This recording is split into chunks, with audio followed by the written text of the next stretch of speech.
deixar o veículo e usaram dinamite para explodir o cofre. O valor roubado não foi divulgado. Um vigilante ficou ferido depois de sair atingido por estilhaços.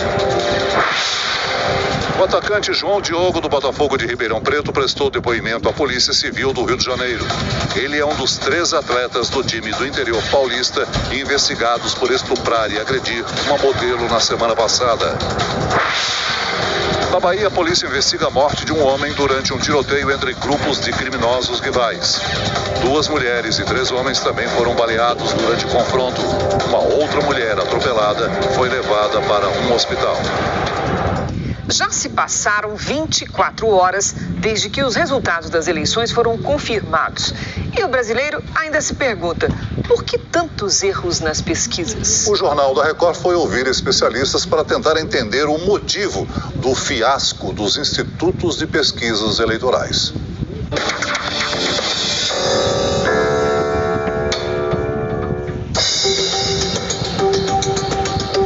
Do começo ao fim da apuração, números muito diferentes dos projetados até a véspera das eleições, erros grosseiros em evidência que colocam em xeque a credibilidade dos institutos de pesquisa.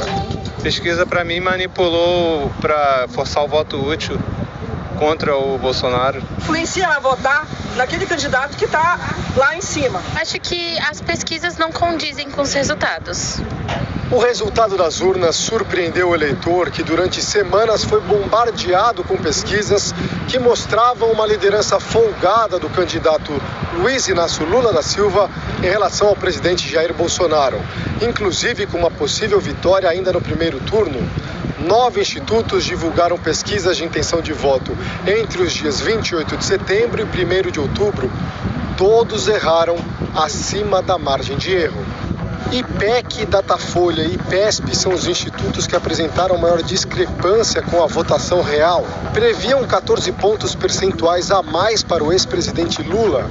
E a diferença nas urnas foi de 5,23%. Quest, Atlas Intel, Poder Data, Ideia, MDA e Paraná Pesquisas também erraram, principalmente em relação aos votos válidos para Bolsonaro. Previam entre 38% e 41% para o atual presidente, que teve 43,20% nas urnas. O cientista político Paulo Kramer vai além na análise dos números e sugere má fé dos institutos. Muitas dessas empresas, além de fazerem pesquisas para meios de comunicação, elas também trabalham para certas candidaturas ao mesmo tempo. Então eu acho que surge sim um conflito de interesses, tá? Surge sim um conflito de interesses. Por estranho que pareça, esses institutos erram e quando erram sempre numa direção, beneficiar a esquerda e prejudicar a direita. A credibilidade dos institutos fica ainda mais abalada quando a gente compara as pesquisas de intenção de voto para governadores e senadores com o resultado final do primeiro turno.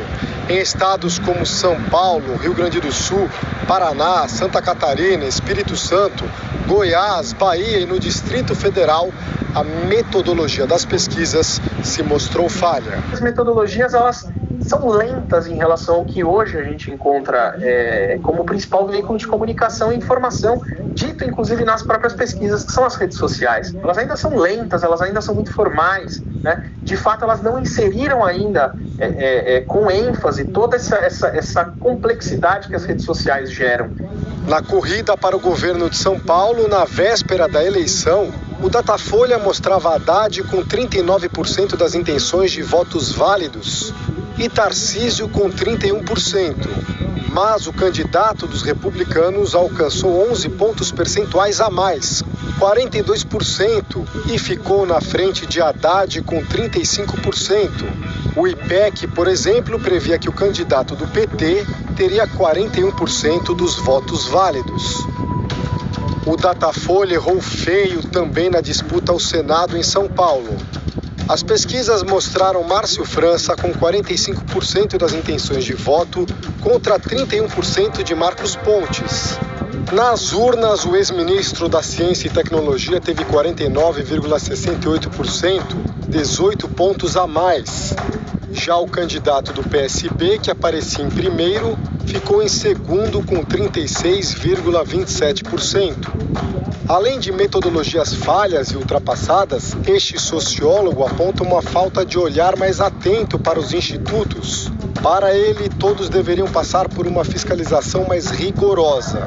Os institutos deveriam ter registro no Conselho Federal de Estatística, deveriam talvez ser todos filiados à Associação Brasileira das Empresas de Pesquisa, a ABEP, para que você tivesse órgãos de regulamentação que pudesse cobrar dos institutos também, que tivesse um código de ética e uma atuação mais honesta nas eleições. No Rio Grande do Sul, as pesquisas mostravam o atual governador Eduardo Leite com 10% a mais que o candidato do PL, o Nix Lorenzoni.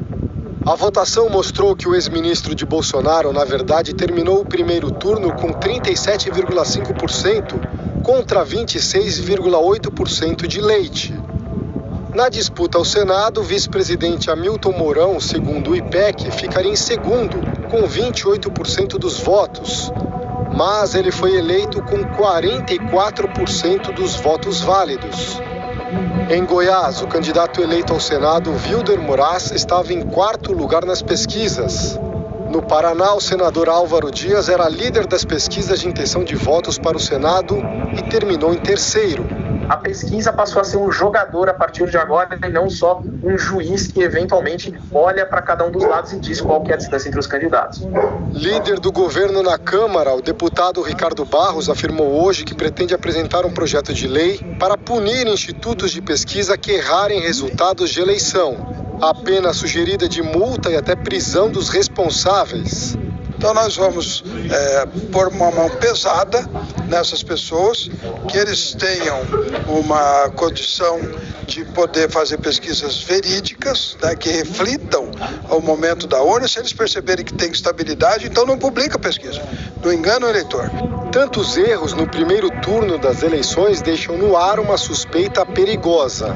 Esses erros, eles são culposos, quer dizer, não intencionais, fruto apenas da incompetência de quem fez a pesquisa, ou são dolosos, isto é, intencionais, propositados, com o intuito de desorientar o eleitor, tá certo? E influenciar o seu comportamento na urna. Essa edição termina aqui, à 00:30 tem mais Jornal da Record.